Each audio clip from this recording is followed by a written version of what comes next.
আজকে উসমান হাদির জন্য অনেকেই ব্যথিত হয়েছেন, কিন্তু নির্মমভাবে আমাদের মাওলানা রইসুদ্দিনকে প্রকাশ্যে পিটিয়ে মারা হলো। সন্তানের সামনে তাকে মারা হলো, তার মায়ের সামনে তাকে মারা হয়েছিল। আজও পর্যন্ত তার বিচার হয় নাই, ফয়সালা হয় নাই। আপনি ভাবেন তো, মার সামনে সন্তানকে নির্মমভাবে পিটিয়ে মারা হয়েছে। মিছিল করেছি ঢাকাতে, আজও পর্যন্ত তার ফয়সালা হয় নাই।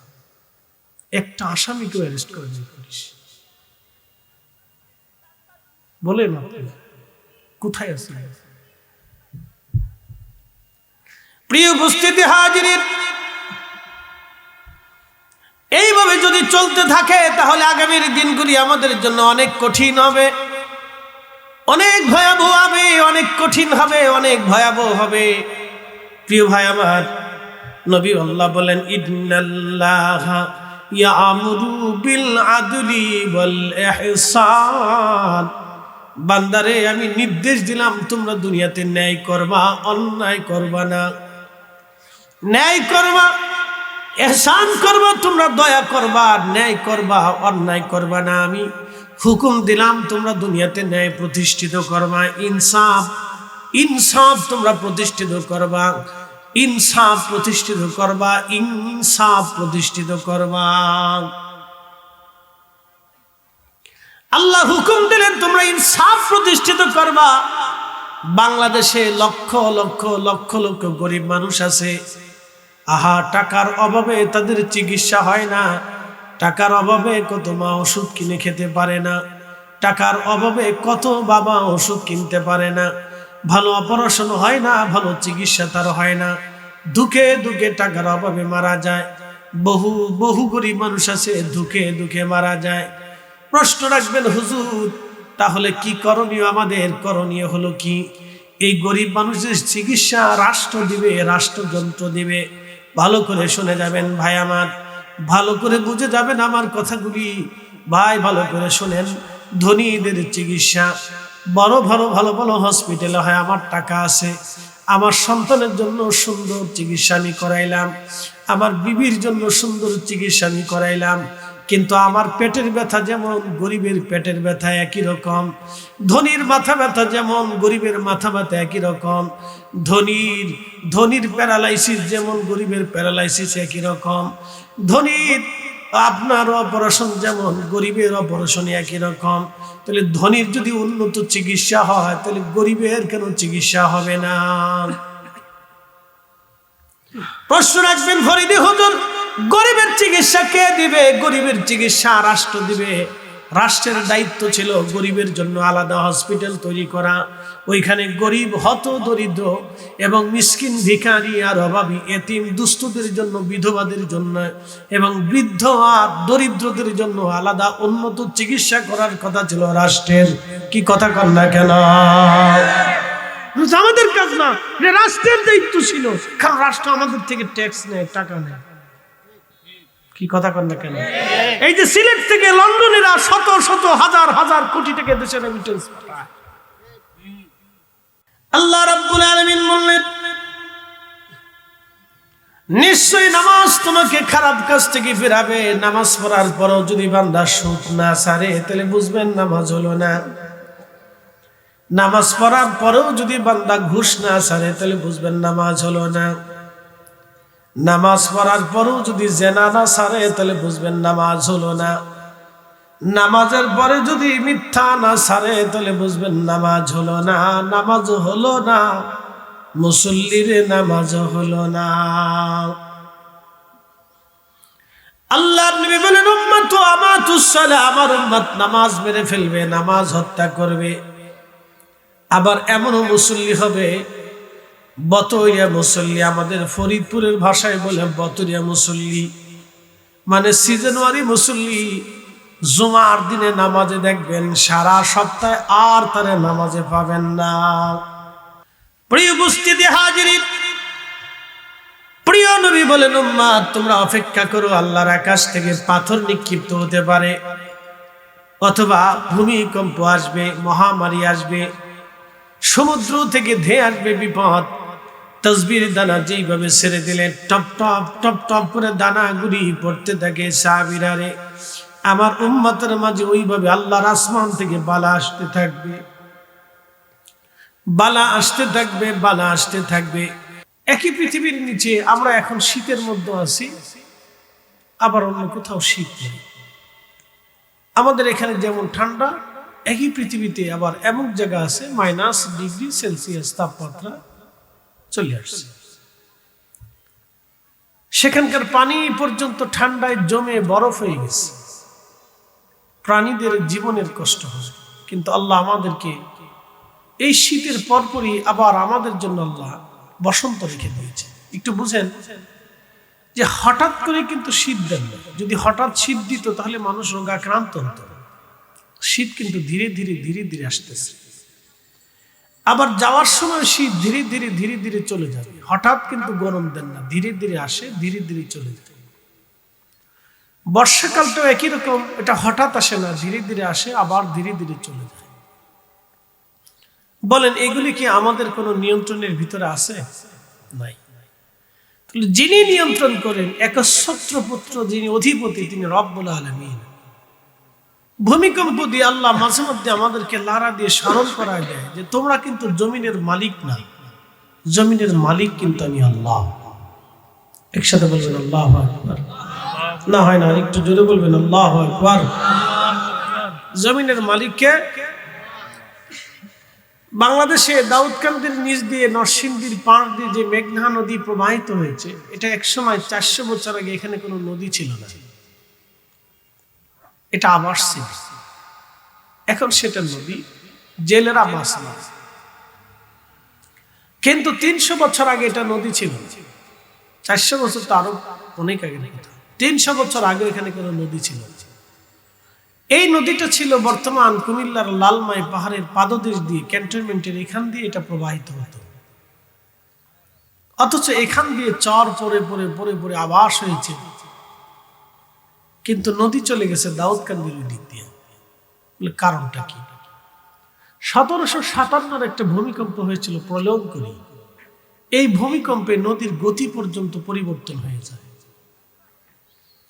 সেন্ট মার্টিন দ্বীপ আদৌ বঙ্গোপসাগরের উপরে ছিল না, এটা সাগরের নিচে ছিল, যেটা নিয়ে বিশ্বমরণদের ভিতরে নীরব যুদ্ধ চলতেছে।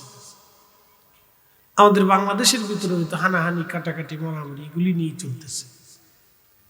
প্রিয় উপস্থিতি, সেই দ্বীপটা একসময় সাগরের নিচে ছিল, তো উপরে ছিল না।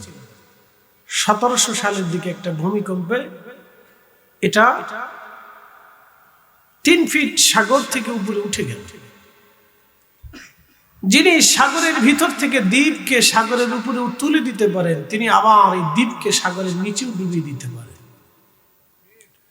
প্রিয় উপস্থিতি, এগুলি সব রব্বুল আলামিনের সৃষ্টির পরিক্রমা। আপনি যেখানে আজ বসে আছেন, হয়তো একদিন এই ঠিকানটা অনেক বড় জঙ্গল হয়ে যেতে পারে, অথবা শহরও হতে পারে, অথবা মরুভূমি হয়ে যেতে পারে, অথবা অনেক বড় হাওর বিল হয়ে যেতে পারে। আমাদের হাতে নেই। সূর্য উঠে আলো দেয়, আমাদের হাতে নেই। সকালবেলা মিষ্টি রোদ আসে, ঠিক একই পৃথিবীর নিচে গ্রীষ্মকালে সূর্যের রোদটা আপনার কাছে বিতৃষ্ণা লাগে, কিন্তু একই পৃথিবীতে সূর্যের রোদ শীতকালে আপনার কাছে মজা লাগে। প্রিয় উপস্থিতি, এসব পরিবর্তনশীল, ধ্বংসশীল, ধ্বংস হয়ে যাবে। আল্লাহ এই জন্য বলছেন কুল্লু মান আলাইহা ফানি ওয়া ইয়াবকা ওয়াজহু রাব্বিকা যুল জালালি ওয়াল ইকরাম। সব শেষ হয়ে যাবে, শুধু আমি একা থাকব। সব শেষ হয়ে যাবে, কিচ্ছু থাকবে না, আমি একা থাকব। কিন্তু এই পৃথিবী ধ্বংস হওয়ার আগে 2 ধরনের আলামত প্রকাশিত হয়। একটা আলামত হচ্ছে আখিরি নবী দুনিয়াতে আসবে। আগের যত নবীরা কিয়ামতের আলামতের কথা বলতেন, তারা বলতেন আখিরি নবী আসার পরে কিয়ামত চলে আসবে।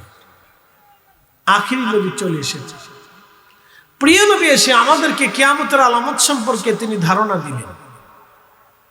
এই কিয়ামত সম্পর্কে নবীজি ধারণা দিয়ে বলেন এই কিয়ামতটা পৃথিবীতে আসবে, কিন্তু তা আসার আগে কিছু আলামত পৃথিবীতে আসবে।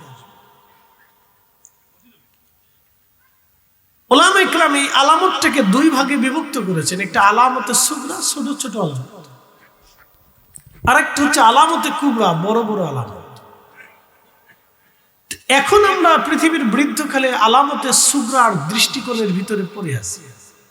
এক নম্বরে আমাতুস সালাহ, উম্মত নামাজকে হত্যা করবে, নামাজ মেরে ফেলবে। প্রশ্ন রাখতে পারে, হুজুর 200 কোটি মুসলমান পৃথিবীতে নামাজ পড়ে, তারপরে 100 কোটি মুসলমানই প্রতিনিয়ত কম বেশি করে নামাজ পড়ে, আর 100 কোটি বাদ দিল, এখনো 100 কোটি মানুষ রানিং নামাজ পড়ে, তো নামাজ মরবে কেমনে? শুনে কোরআন শরীফে নামাজের একটা শর্ত আল্লাহ দিয়েছেন, ইন্নাস সালাতা তানহা আনিল ফাহশাই ওয়াল মুনকার। নিশ্চয়ই নামাজ মানুষকে খারাপ কাজ থেকে ফিরিয়ে রাখে। ভালো করে বুঝেন, নিশ্চয়ই নামাজ মানুষকে খারাপ কাজ থেকে ফিরাইয়া রাখে। মুসল্লি যখন নামাজ পড়ে খারাপ কাজ থেকে যদি ফিরে না আসে, তাহলে বুঝবেন নামাজ হচ্ছে না। সূত্র কিন্তু একেবারে সহজ, যদি বুঝতে পারে। মুসলমান নামাজ পড়ার পরেও যদি খারাপ কাজ থেকে ফিরে না আসে, তাহলে বুঝবেন নামাজ হচ্ছে না। আমাদের দেশের বহু নামাজি নামাজ পড়ার পরেও ঘুষ ছাড়ে না, ঘুষ খায় নামাজ পড়ে, নামাজ পড়ে যায় ঘুষ খায়, নামাজ পড়ে এসে মিথ্যা বলে, মিথ্যা বলে যায় নামাজ পড়ে। বহু মুসলমান হজ করতে যায়, হজ করে নামাজ পড়তেছে, হজ করতেছে, শয়তানকে পাথর মারতেছে, কিন্তু 30 বছর ধরে নিজের বোনের জমি বুঝাই দেয়নি, ভাতিজা ভাতিজির জমি বুঝাই দেয়নি, ছোট ভাইয়ের জমিটাও বুঝাইনি, অন্যের জমি দখল করে যে মার্কেট করছে, দোকান করছে, আজও পর্যন্ত তার বুঝায়নি। শক্তির ক্ষমতার দাপটে ওটা নিয়মিত খেয়ে যাচ্ছে। এদের ভিতরে কিছু হাজিও আছে, নাম দিচ্ছে হাজি অমুক সাপ, হাজি তমুক সাপ, হাজি তমুক লিডার। বাপ রে বাপ, শয়তানে চিন্তা করে, ওরে খোদা, এই জাতির ভিতরে আমি থাকার চাইতে না থাকে বলে ওরা আমার চাইতে বড় চিটা। শয়তানে চিন্তা করে ওরা আমার চাইতে বড় চিটা। 9 লক্ষ বছর ধরে আল্লাহকে সেজদা দিছি, চিটারি করি নাই। সর্বশেষে অহংকার করার কারণে আল্লাহ কানা মিনাল কাফিরিন বলে আমার তারাই দিছে। আর এর 60 বছরের জিন্দিগি ভাই আল্লাহর সাথে এত চিটারি করে, তো রাত থেকে আমার থাকার জিন্দি আমি চলে যাওয়া ভালো, ওরা আমার থেকে বিরাট বড় চিটা। বুঝতে পারছি কি আছে না নাই? আমার ওয়াজের শ্রোতার ভিতরে অনেকে আছে, সারা জুমাতে একবার নামাজ পড়বে, সারা সপ্তাহে আর যায় নামাজ দেখবে না। আমাতুস সালাহ, উম্মত নামাজকে মেরে ফেলবে। উম্মত নামাজ যখন মেরে ফেলবে, তখন তোমরা কিয়ামতের জন্য অপেক্ষা করো। আল্লাহর আকাশ থেকে পাথরও নিক্ষেপ হতে পারে, জমিনে ঘন ঘন ঘন ঘন ভূমিকম্প আসতে থাকবে।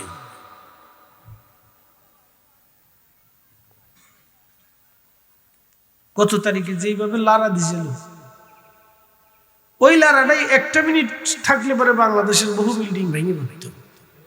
কথা ঠিক আছে না? যেমনি লারা দিছে, লারা মাত্র 30 সেকেন্ড, সর্বোচ্চ 14 সেকেন্ড না 15 সেকেন্ড হয়েছে। আমি বিল্ডিং থেকে বেরোচ্ছি, বের হওয়ার পরে দেখি যে লারা যদি ঠিক মতো দেয়, তো বের হওয়ার কোনো রাস্তা নেই, ফালানোর মতো কোনো সুযোগ নেই। ওই লারাটাই যদি 1 মিনিট স্থায়ী হইতো, তাহলে বাংলাদেশের হাজার হাজার বিল্ডিং ভেঙে পড়তো। অন্তত এই সময় পর্যন্ত 50 লক্ষ মানুষ নিহত আহত হইতো, বাঁচার রাস্তা নেই। প্রিয় উপস্থিতি হাজিরিন, উম্মত নামাজকে মেরে ফেলবে।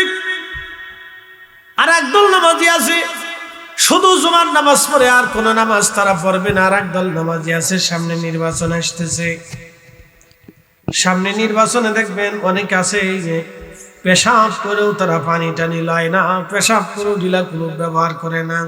বিরাট বড় নেতাজি সুভাষ চন্দ্র বসু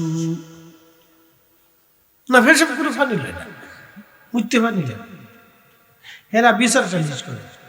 হেরা যদি দেশের বিচার করে, এই জন্য খোদার গজব আসবে। নবী বলছেন, উম্মত যদি সমাজের লিডার পারসনরা, সমাজের লিডার যারা হবে, নেতৃত্ব যারা দিবে, তারা যদি অসাধু, অচরিত্রবান, চরিত্রহীন হয়ে থাকে এবং সিটের বাটপার, চোর, লুচ্চা, ফাসিক ফুজ্জার হয়ে থাকে, তাহলে তোমরা শুনে রাখো, কিয়ামতের অপেক্ষা করো।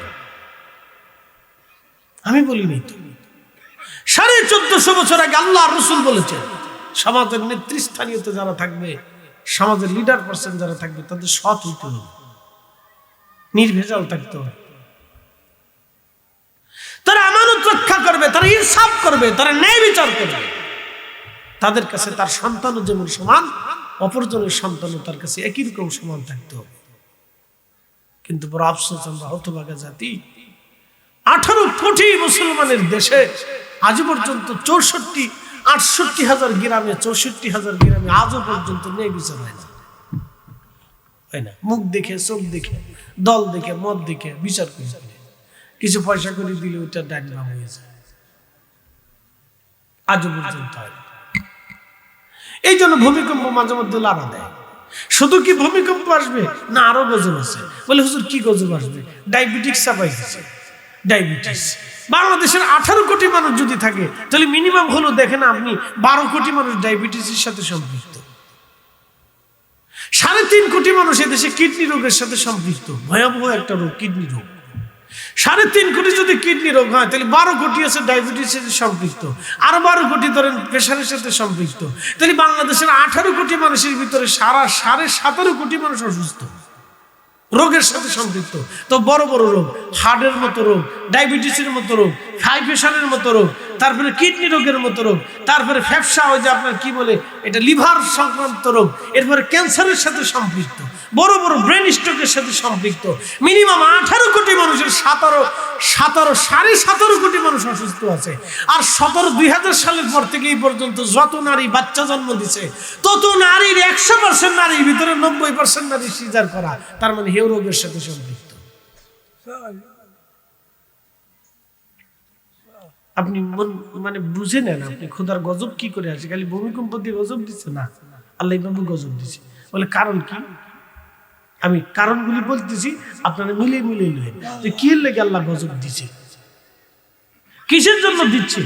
সারা পৃথিবী মানুষ ডায়াবেটিসের সাথে সম্পৃক্ত, লক্ষ লক্ষ কোটি কোটি মানুষ ডায়াবেটিস, হার্ট, প্রেশার, বড় বড় জটিল জটিল ক্যান্সার রোগের সাথে সম্পৃক্ত।